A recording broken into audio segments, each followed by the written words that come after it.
What is up, Steelers Nation? Thank you so much for jumping on to another episode of All Steelers Talk. I'm Noah Streckbine, joined always by my main man, Jacob Punturi. Find us on youtube.com/All Steelers Talkers. Subscribe anywhere you get your podcast. The Pittsburgh Steelers held joint practice with the Tampa Bay Buccaneers yesterday. If you guys didn't catch us live on the field with the mowers behind us, it was a good time, but it wasn't a great day for the black and gold. We're diving into how it changed things for the Bucs, and maybe it should change some things for the Pittsburgh Steelers. Meanwhile, one analyst has floated a Tyreek Hill trade that involves a Pittsburgh Steelers defender that I am very interested to talk about, and Cam Heyward remains unsigned, and Jalen Ramsey's got words about it. We're diving into all that plus more. It's a good one here in the Burgh. It feels good to have some football tomorrow night, and to be totally honest with you, to not have practice today, to be able to sit down,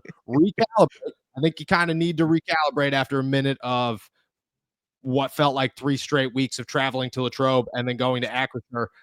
Settle it all down, feel good about it, feel bad about it. We're diving into all of it. How you feeling, my friend?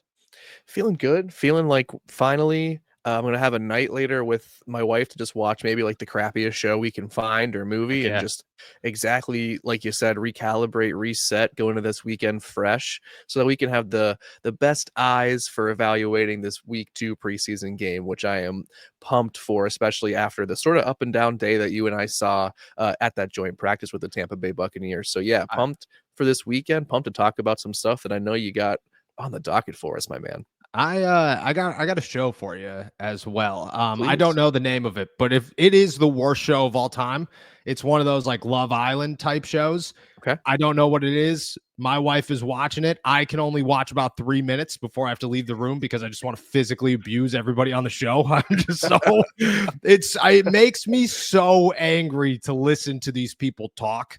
It's a good one. If you're looking for dumb shows, our good friend Delilah, excuse me, big fan of the show. And apparently somebody on it is from Pittsburgh, was a bottle girl at Cavo, so local celebrity.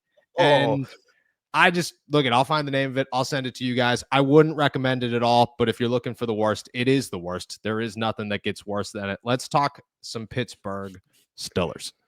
They went into joint practice yesterday. Mike Tomlin announced that a bunch of starters, pretty much all of them, will not play against the Tampa Bay Buccaneers because of the joint practice. Really, it wasn't going to happen either way. The Steelers had no plans of Aaron Rodgers playing in this preseason. TJ Watt, Cam Heyward, Chris Boswell, DK Metcalf, Jonnu, Pat, all these guys.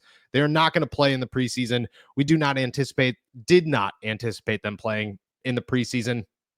The Tampa Bay Buccaneers, on the other hand, went into it kind of blind and said, we will judge who plays off of how well the joint practice goes. Well, for the Tampa Bay Buccaneers, the joint practice went pretty well. For the Pittsburgh Steelers, it did not go pretty well. They did not look great out there. Brandon Echols was pretty critical about it. Caleb Johnson acknowledged that it wasn't the greatest day. There were obvious issues for the Pittsburgh Steelers. We dove into them yesterday, but the big topic right now is that the Tampa Bay Buccaneers decided that they looked so good, guys like Baker Mayfield no longer need to play against the Pittsburgh Steelers on Saturday. The Steelers are not going to start their starters against the Bucs. They're not going to make a last-minute 24-hour change. That's not what they're going to do here. But next week, they play the Carolina Panthers. It's the last exhibition game. And I'll ask you this one. Should the Pittsburgh Steelers change their approach because of the joint practice to say, ooh, maybe we didn't look as good as we thought we were going to? That veteran team experience that Mike Tomlin was talking about, where it's, oh, well, we'll see, we'll get those reps and we'll be able to judge a little bit more from this, didn't go very smoothly. Do you think that the Steelers should change their approach and maybe consider playing these guys against the Panthers next week to say, maybe we do need a little bit of reps before we enter week 1 and head to New York to play the Jets? Yes, quite simply, yes. The performance from the offense yesterday was disappointing, and having some time to sort of digest it. I really like that the Tampa Bay Buccaneers went into that joint practice with the approach that they did, and it went way better than expected for them, or maybe it went exactly as expected for them, since we're not sort of close to the room there. But it was an impressive performance to, I think, everyone on the Pittsburgh Steelers sides of things, from the team to the people covering it. So it was disappointing. And I think if I was Coach Tomlin, it would have changed sort of what I needed to see in the next week or so, or 10 days, let's call it, for the final preseason game. What I think needs to happen, and I know it won't, but what I think needs to happen is I think he needs to actually get input from his first team offense, Oh, especially you have guys like Aaron Rodgers, and maybe he's because maybe Aaron Rodgers, saw that other defense, another competitive defense, didn't go his way, but maybe that was all he needed to feel ready to go for week one. Maybe that's all yeah. DK Metcalf needed to feel ready for week one. But what if that wasn't the case? What if they just weren't satisfied with what they did? Now they have to wait basically 2 weeks to go against another competitive defense in week one against the New York Jets. If they want to get out there for a series against the Carolina Panthers, I'm certainly not a person who likes to see starters go because of the injury risk. But Yeah. if you're facing this sort of challenge of not knowing where things stand after going against a competitive defense, it might be a useful evaluation tool to have them play 10, 11, 12, snaps in a series against the Carolina Panthers in their last preseason game. I agree, and that's a good point. The weighing the risk reward situation of if we put them out there, they get experience. They get experience about the against the Carolina Panthers, which is not, it's not the Bucks. Let's be Mhm. honest. It's Mhm. probably not even the Jets. It's definitely closer to the Jets than the Bucks, but it's not. You're not playing the Ravens. You're not going out Right. there facing the Myles Garrett and company. Like that's not what's going on here. There is the risk that one guy, it's all it takes is one guy to go down and that experiment has just imploded in your face. That Mhm. it's not looking good. You are now in a dangerous place heading into week one. I agree with that one. I don't think Aaron Rodgers, because he's made it pretty clear throughout training camp, like, I'm not a preseason guy. I don't think we should be playing in the preseason, which, I don't blame him. He's 41 years Mhm. old. I'm Mhm. I'm 29 years old. If you put me on a football field right now and said you have to play 3 games that don't matter, I'd say, brother, I'm good, dog. Like I'm pretty okay. Patrick Queen said the same thing. He's 26. He was like, look, if Mike T wants me to go out there, I'll play. But if he doesn't want me to go out there and play, I'm not complaining about it. I don't think Mhm. that they necessarily want to go out there, at least not all of them. Deshaun Mhm. Elliott said he would love to go out there. But I think there's an added element of this team may not be ready come week one, and that's a concern.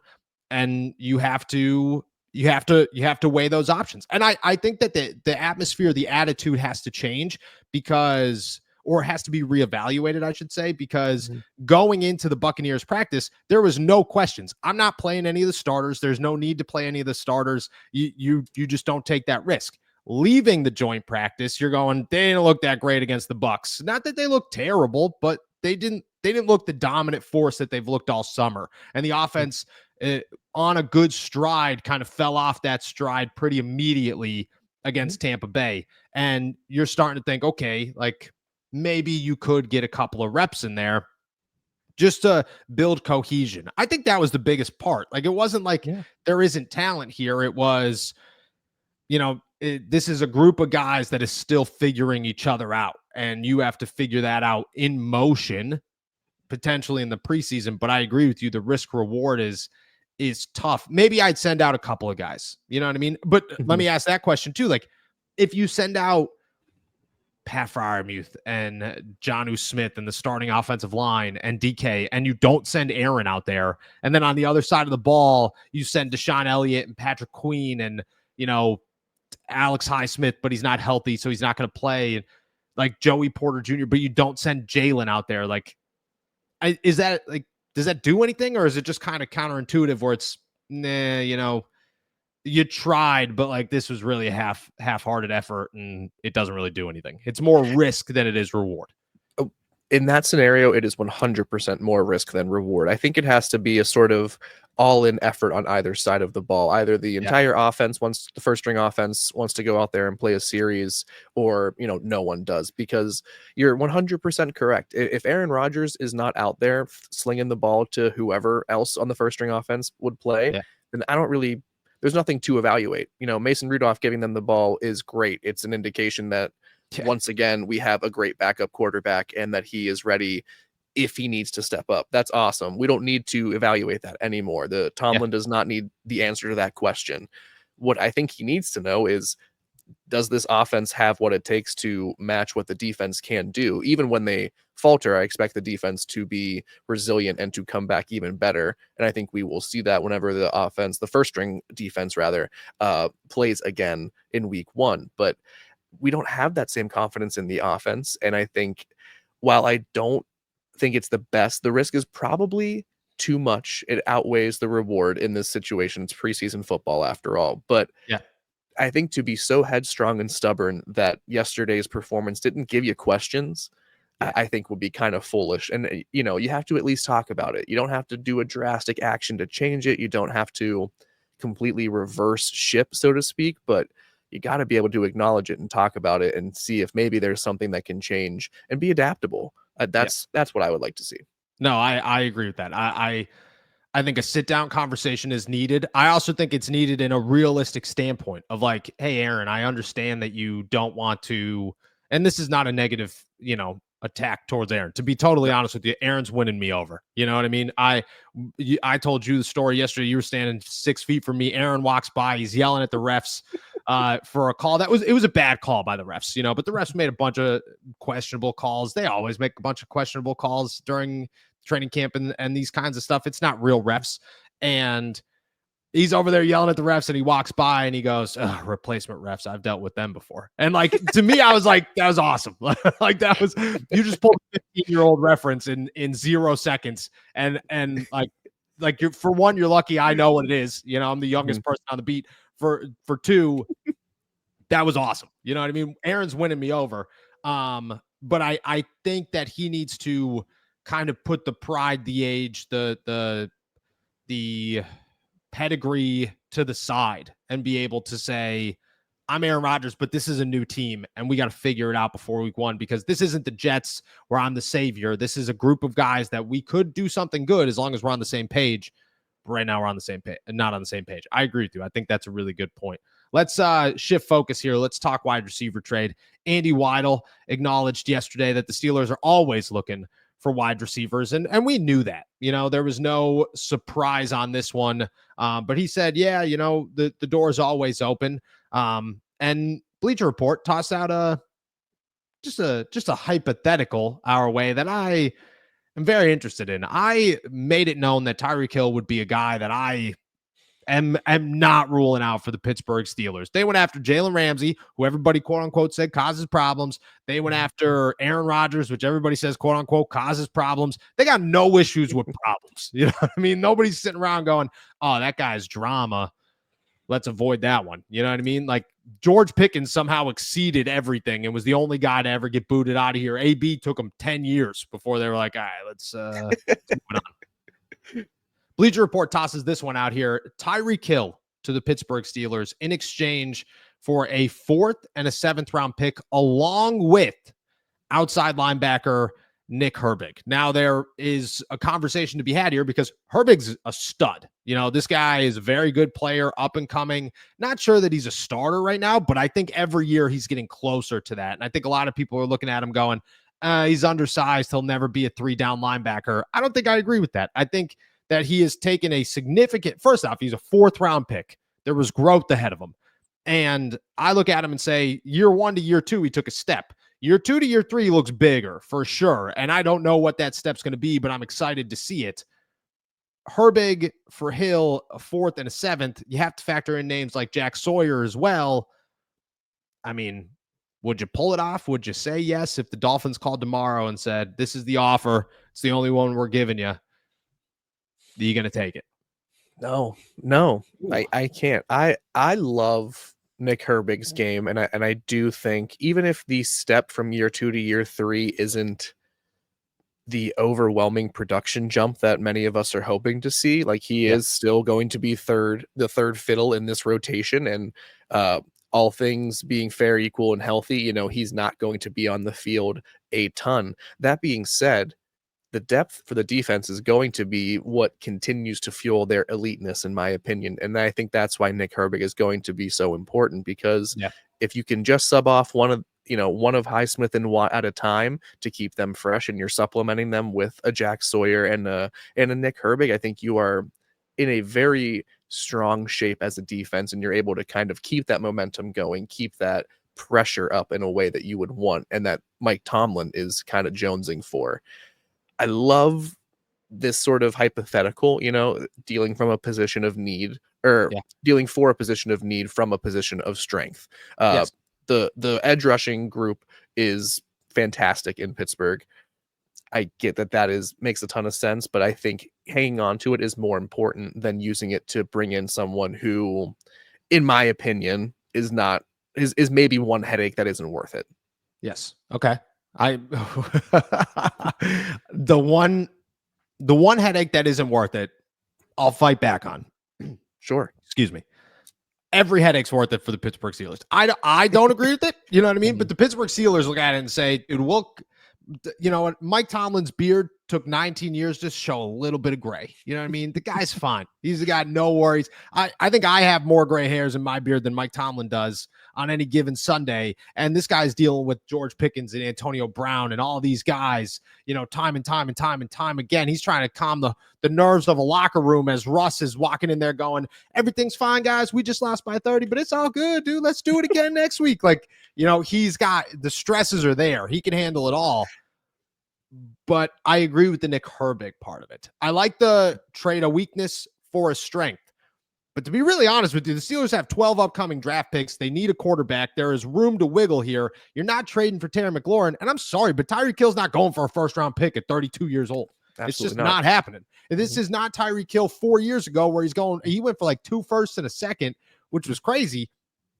This is Tyreek Hill, who essentially has 1 year left on his deal before you have to rework it. You cannot, no team in the NFL, Dolphins included, are going to keep Tyreek Hill for $51 million next season. It's just not going to happen. So either Miami's getting rid of him by cutting him, or they're going to trade him for whatever they can get. They don't like him. Tua doesn't like him.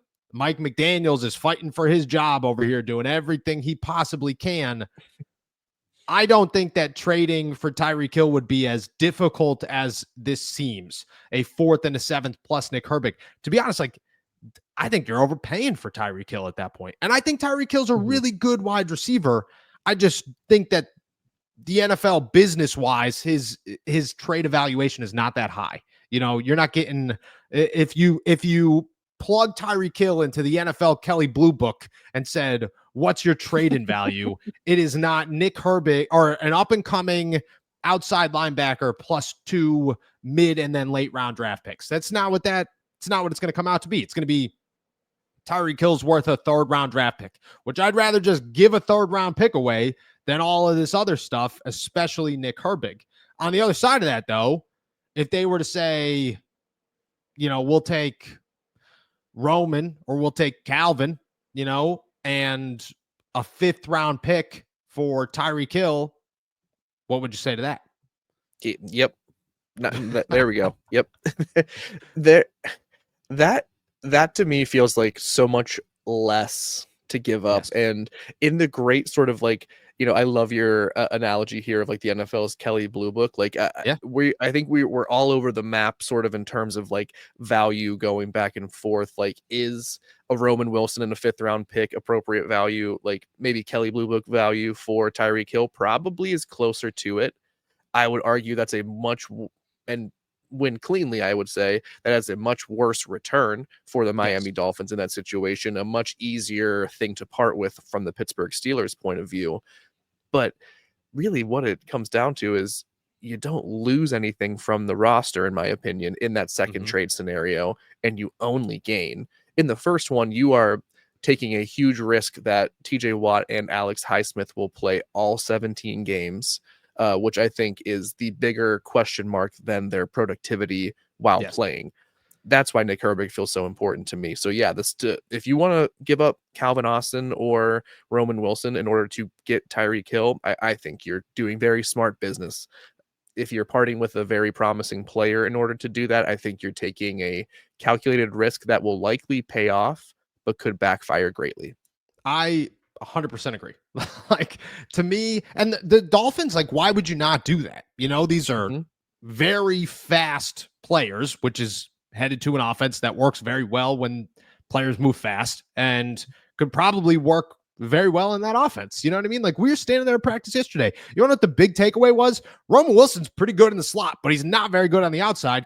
Calvin Austin's their slot receiver. Scotty Miller's a slot receiver. Robert Woods is a slot receiver. You don't have anything but slot receivers. It's DK Metcalf and 11 slot guys and Ben Skoranek. That's what you have. And the Steelers could certainly use other options, but you could get rid of one of these guys to say, hey, let's add an outside option, a guy who could play all over the place. Tyreek Hill could play anywhere you need him to play, and only give up a player that, to be honest, they have too many of, and don't have to lose. There's no risk, just like you said, there's no risk associated with this. You're not trading Calvin Austin and going, man, I hope this guy doesn't turn into the next Tyreek Hill, because you have Tyreek Hill. You're not trading Roman Wilson and going, man, I hope this guy doesn't turn into the next Tyreek Hill, because you have Tyreek Hill. You trade Nick Herbig away. Jack Sawyer isn't that great in the regular season, and Alex Highsmith's groin keeps acting up. You're in a lot of trouble. This is not a situation that you're going for. I would give a wide receiver up for Tyreek Hill for sure. I think I am in 100% agreement with that one. Will it happen? I'm telling you right now, dude, I'm not. In the next 10 to 12 days, as Mark Kaboli has stated, is very crucial, and a lot of things are going to happen. A lot of things are going to happen in the next 10 to 12 days. So, with that said, I'm going to leave the door open. We're going to see what happens. Let's finish it off with this one. Jalen Ramsey and Darius Slay appeared on Cam Heyward's podcast yesterday, or today, I guess. It dropped this morning. It was from training camp. In the midst of it, they're talking about a wide receiver, or about a Super Bowl, how they get to the Super Bowl. They're talking about how the edge rushers and everything play such a crucial role, and they are the people that essentially help the secondary get to where they want to be. And then Jalen says, quote unquote, Mr. Omar, which I love, make sure that you sign him. Like, sends a message to Omar Khan to say, please make sure Cam's deal gets done. I think the rest of the roster feels this exact way. Does it change anything? You know what I mean? Does Jalen saying anything change a dang thing in your mind about whether or not the Pittsburgh Steelers care at all? I mean, we talked about this yesterday, but I asked Andy Weidel during his press conference, is Cam Heyward, are you worried that he's not going to play? And he deferred it to Omar Khan and then said, Cam's going to be fine getting himself ready. Nobody cares about the 36-year-old defensive tackle staying in shape. Like, that's not the worry. It's the guy says he's not playing week one if you don't hand him more money. Well, everybody seems to know you hand him more money. Do players making it publicly known change anything to you? Not immediately. Okay. But I do wonder how much pressure from the locker room can help, if that question makes sense. Like, if your superstar cornerback, like, and he and Darius Slay were both very, they're like, we need you on this team. Yes. And then when Jalen Ramsey basically had the floor to close out the episode of Cam Heyward's podcast, returned to the Mr. Omar statements and was like, you got to get this done. You have taken care of all of us. You've taken care of myself, Slay. You got TJ signed. Yep. That was, you taking care of all these guys this summer, DK Metcalf as well. Now it's time for Cam to be taken care of. And what continues to be said and what is echoed and maybe is like a shared sentiment behind closed doors, I'm guessing, is feeling valued, and that coming with the monetary amounts to match. And Jalen Ramsey talked about having everyone feeling valued is a very big key to being elite, being historic, being all of these great adjectives that we have prematurely attached to the Steelers defense this preseason. Yes. I don't think it makes a lot of difference in Omar Khan's mind on August 15th, but in a week, if we get another player voicing their, same sort of support of Cam Heyward, and we've already heard this in other ways and in not so directive terms from other players in the locker room, that they want Cam to feel supported. They want Cam to get the bag again and to be paid like a top D tackle in the NFL. So not today, but the pressure is mounting, and I think we are getting to a point where if enough, if TJ Watt is, pounding the table as well for this, like, how many of your star players can you ignore and still have them be committed to you, falling in line, respectful of you. Like, I wonder how much that goes, how far that line is and how much that's getting blurred right now.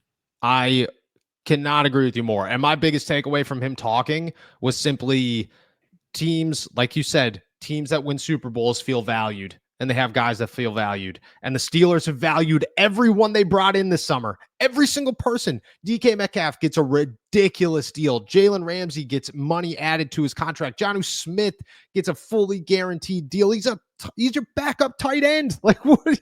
And you're getting money.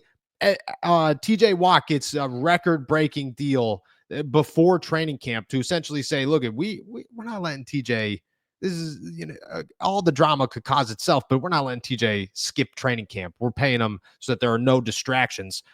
Boz is probably going to get some money. And you're looking at it very simply going, Cam needs to feel valued in some way. What that way is going to be, I don't know. And I don't think you could value Cam to some extreme record-breaking deal, but being valued is very important.